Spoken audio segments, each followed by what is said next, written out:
Imagine the scenario. You go visit your grandfather at a nursing home and you notice an elderly gentleman sitting in the corner all by himself. You've seen him there before, so you ask your grandfather who he is and if anyone ever comes to see him. Your grandfather says, no, no one's ever come to see him, and his name is Edward.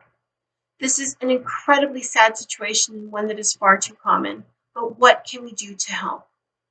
Humans are social beings, so implementing a mandatory program in high schools in which students are paired with an older adult at a nursing home in order to earn community service hours can benefit both generations. Most of us know of an elderly person or have one in our families. Think about how often they get to interact with people. When we're young, our lives are full and fast and full of obligations. Their lives have slowed down and they often do not get the opportunity to interact with people unless they go to the doctor or the grocery store.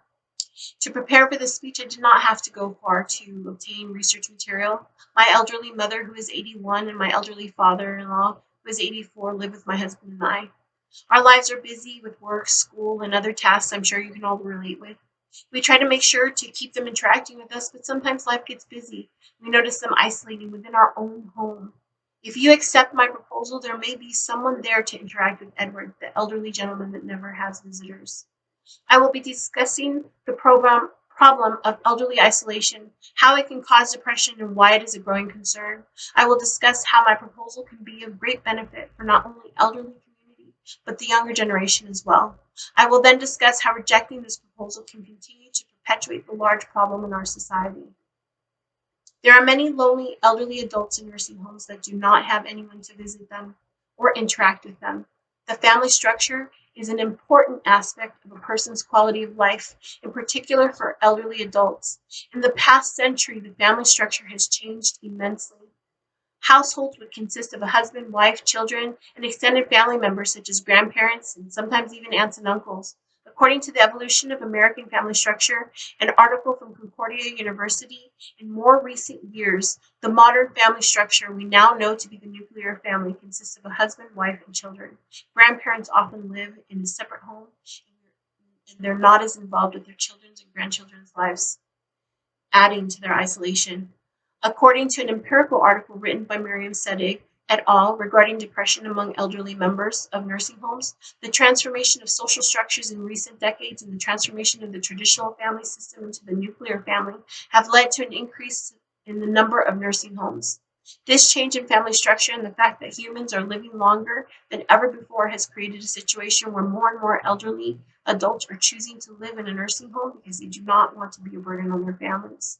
This lack of interaction can cause isolation, leading to the depression in older adults. There are more than 6.5 million Americans aged 65 and older that are dealing with depression, according to a lifestyle article on aginginplace.org regarding isolation-induced depression in seniors. Lack of social interaction causes the elderly to go into a depressive state. The National Institute of Aging says there is one factor that can potentially increase depressive symptoms beyond the more common causes of depression in older adults. It is isolation. Also from aginginplace.org. The number of seniors suffering with depression will likely grow, as according to the U.S. Census Bureau, the number of older Americans will outnumber the children in 2030 for the first time in history. U.S. history. By 2034, there will be 77 million people 65 and older. We don't have to sit back and watch this happen. We can do something about it. In order to create a solution to assist with this growing issue, I propose that the required community service hours at high schools, half of those hours be served in a nursing home. California Department of Education, or the CDE, should make it mandatory for all high schools to make community service hours a requirement for graduating. According to the CDE, this is not regulated at this time by their department. With the support of the CDE, to make this mandatory, it will be easier to proceed with stipulating half those requirements be served at nursing homes. Mandatory community service is beneficial, according to Cooksey et al. The integrating of classroom instruction with community service projects is rapidly gaining momentum as a successful teaching and learning strategy that benefits both students and their communities. High schools across the state of California can then begin to integrate this type of community service into their curriculum by involving civic-minded students to help in developing the program. Students at Heritage High School in Oklahoma City started Adopt a Grandparent in 2015. According to their website, today the program involves over 60 students and residents at Heritage Hall and has already spread to the neighboring high school, with more schools in the local area to join soon. It has become a huge family full of love, where students and residents have created bonds and relationships that will last a lifetime.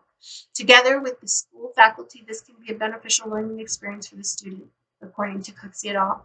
Faculty members enter into service learning projects for many different reasons: a desire to increase academic learning, and intention to engage students in their communities.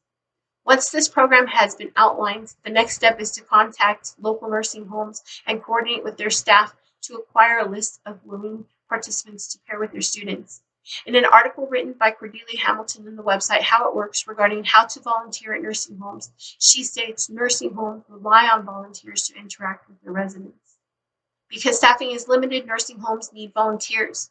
Most nursing homes had fewer nurses and caretaking staff than they had reported to the government, according to federal data. According to an article online by Health Service Insights, student volunteers would be a much needed help. The elderly community needs our help.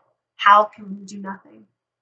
By not implementing this program, there will be many elderly adults deprived of interaction and many students left without the opportunity of benefiting from their life experiences and developing important skills along the way. If you reject my proposal, the many elderly adults that would potentially have been a part of this program will continue to be left behind, much like Edward. An empirical article by Cartensen and Fisher stated, depression, disorientation, and confusion are the most pervasive problems among nursing home residents. Researcher Mona L. Bilshaw found that in her study of elderly adults in a nursing home setting, around 2/3 of the residents experience depression, either moderate or severe. They may be due to lack of social support either from their families or from the residential homes. By your adoption of this proposal, both generations will be greatly benefited by the relationships they will be building. In the book Lifespan Development, Erik Erikson, one of the first psychologists to describe social development, the final stage of emotional development is experienced at the age of 60 and older. Creating an opportunity to link older generations with the younger generation can provide advantage for both groups. Here are just a few. It will help reduce the likelihood of depression and reduce the isolation of the elderly adult, and it will aid in cognitive stimulation as well as broaden social circles should a youth introduce technology into the life of the senior. The elderly adult, in a sense, is volunteering their time as well. According to Lifespan Development, older adults who volunteer experience more social contact, which has been linked to higher rates of life satisfaction and lower rates of depression and anxiety. An article written by BethesdaHealth.org titled The Importance of Connecting Young People in Senior states, to say that one generation cannot understand the other is false. Each has much to learn from the other and can help each other understand and embrace their similarities and differences and encourage learning about the other group. All of society benefits. Humans are social beings. By implementing a mandatory program in high schools in which students are paired with an older adult, nursing home in order to earn community service hours can benefit both generations. I discussed how the problem of elderly isolation can cause depression and why it is a growing concern. I also discussed how my proposal can be of great benefit for not only the elderly community but the younger generation as well. I then discussed how rejecting this proposal can continue to perpetuate this problem in our society. I implore you to think about your elderly community and your younger generation and support my proposal by signing a petition online that will be sent to the CDE. When you click on the link, it will take you directly to the petition, which will only take less than 5 minutes to fill out. This is a small gesture, but it could be the beginning of something much bigger than we can imagine. The idea of two generations coming together to learn from each other, what a gift this would be to our society. Thank you.